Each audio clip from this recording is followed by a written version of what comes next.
Selamat sore Pak Greg.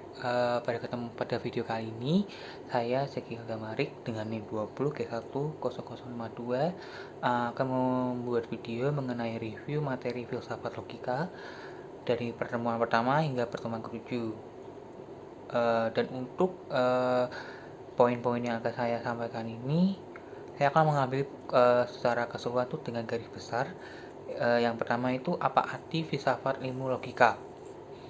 Nah, untuk itu saya akan menjelaskan mengenai logika. Secara etimologis, logika itu berasal dari bahasa Yunani yang memiliki arti sebagai hasil pertimbangan akal dan pikiran yang diutarakan melalui kata-kata atau ucapan yang dinyatakan dalam bentuk bahasa. Ilmu yang dimaksud yaitu mengacu pada kemampuan rasional untuk bisa mengetahui ketakapan pada kesanggupan akal budi untuk bisa mewujudkan pengetahuan di dalam sebuah tindakan. Jadi untuk arti filsafat ilmu logika di zaman sekarang itu adalah sebuah pemikiran di mana kita harus berpikir secara logis mengenai segala sesuatu yang ada di sekitar kita. Seiring berjalannya waktu, seiring berkembangnya suatu zaman, kita harus berpikir logis dari segala sesuatu yang di sekitar kita. Jadi dalam arti kita tidak ketinggalan zaman, tapi kita tidak terus berkembang mengikuti era yang saat ini sedang dialami. Lalu untuk yang kedua itu poin dalam review kali ini itu mengapa filsafat ilmu logika itu begitu penting untuk dipelajari. Itu sudah suatu pertanyaan yang tidak seharusnya dijawab, karena bagi saya itu merupakan hal yang penting, karena dalam manfaatnya bagi manusia pun itu sangatlah luas dan begitu bermanfaat bagi kehidupan kita. Yang pertama, melatih jiwa manusia sehingga bisa memperhalus jiwa dan pikiran. Jadi di sini itu kita dimaksudkan untuk memiliki memiliki rasa untuk rasa kemanusiaan yang tinggi kepada sesama manusia. Jadi kita menjaga perasaan, kita juga harus menghargai, menghormati, menerima perbedaan pendapat dari setiap individu. Lalu logika sangatlah memungkinkan Anda melaksanakan disiplin intelektual yang sangat kita perlukan untuk menyimpulkan suatu pemikiran. Jadi dengan kita mempelajari logika ini, kita juga dapat menyimpulkan suatu hal dalam pemikiran kita, tetapi itu tetap dalam batas yang normal, tetap bisa kita pertanggungjawabkan melalui akal pikir kita, dan itu pendapat kita itu juga masuk akal dan bisa dipertanggungjawabkan bagi orang lain yang mendengar. Dan apabila pendapat kita itu tidak kurang disetujui oleh orang lain, kita harus juga bisa tanggung jawab apa yang menjadi pedoman mengapa kita memiliki pemikiran-pemikiran yang sudah kita sampaikan itu.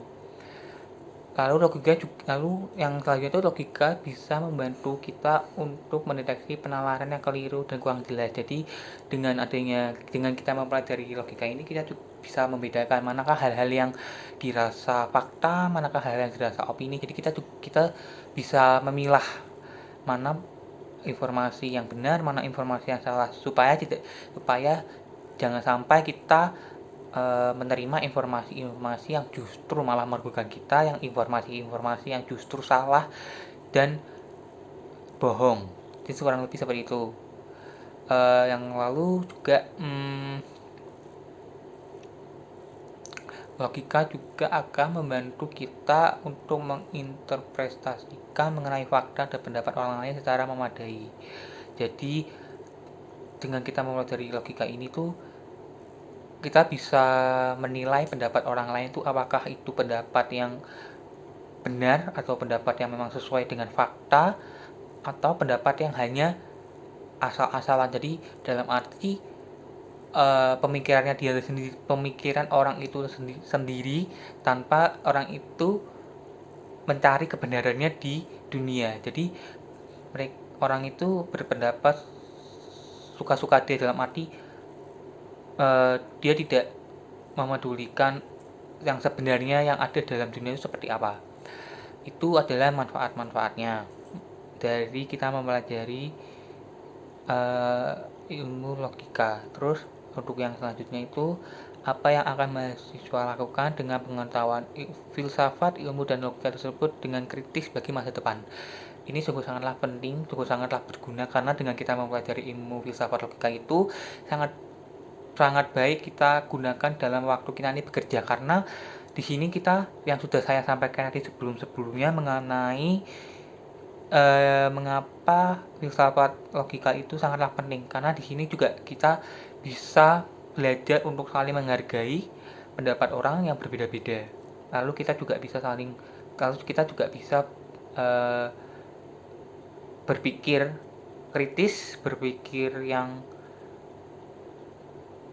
kuat, yang dimana itu apa yang kita sampaikan itu juga bisa kita pertanggungjawabkan kepada orang lain yang mendengarkan. Jadi apabila orang lain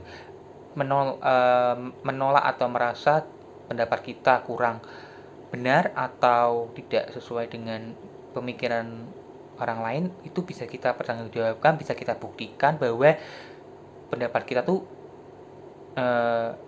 pada akhirnya mungkin bisa diterima oleh orang lain.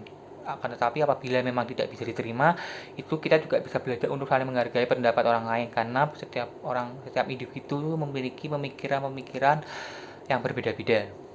Itu adalah salah satu manfaatnya kita mempelajari ilmu logika bagi masa depan. Dan untuk contoh masalah manusia yang bisa dibantu dan penyelesaiannya dengan filsafat logika.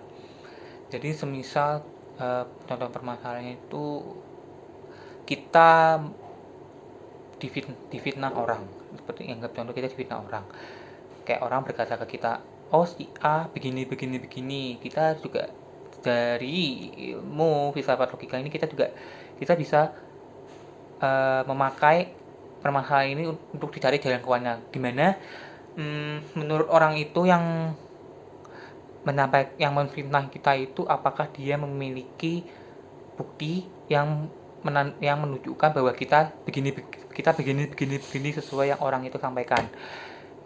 Apakah itu benar atau salah? Jadi apakah itu hal yang fakta atau hanya omong kosong? Jadi dalam ilmu logika ini kita juga bisa, yang sudah saya sampaikan sebelumnya, kita juga bisa menilai manakah hal-hal yang merupakan fakta, manakah hal-hal perkataan-perkataan yang memang hanya sebatas omong kosong. Jadi di sini tuh ilmu filsafat logika itu sangatlah berguna dalam salah satu kasus masalahnya yang tadi itu. Dan untuk yang terakhir itu, sebutkan salah satu tokoh filsuf yang saya tidak setujui dengan pendapatnya.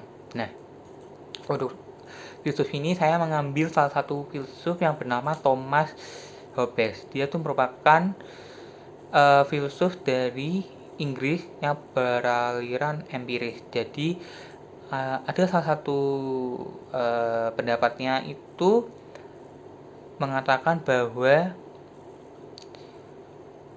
pandangan materialisme Thomas Hobbes membuatnya menempatkan tubuh manusia tak ubahnya sebagai mesin. Begitu juga berbagai perasaan manusia dianggap tak lebih sebagai reaksi kimia semata.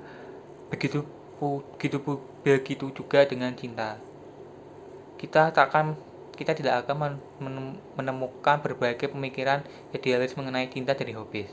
Jadi dengan pandangan ini saya benar-benar sangat menolak, karena menurut saya itu cinta adalah sebuah kemurnian hati, cinta itu adalah sebuah dorongan dari hati masing-masing pribadi. Jadi cinta itu sebagai anugerah, cinta itu merupakan reaksi di mana seseorang tuh mencintai orang lain secara tulus. Jadi bukan hanya reaksi semata atau perasaan yang hanya sekedar saja, itu tidak, karena menurut saya itu cinta itu juga ada dorongan dari seseorang ke orang lain untuk menjaga, untuk merawat. Jadi bukan hanya sekedar mencintai, itu hanya perasaan yang manusia yang memakan coklat, sama seperti perasaan ketika jatuh cinta, tidak. Karena menurut saya itu cinta itu lebih ke kita memfokuskan kepada masa depan. Jadi kurang rasa seperti itu. Sekian dari video saya, terima kasih.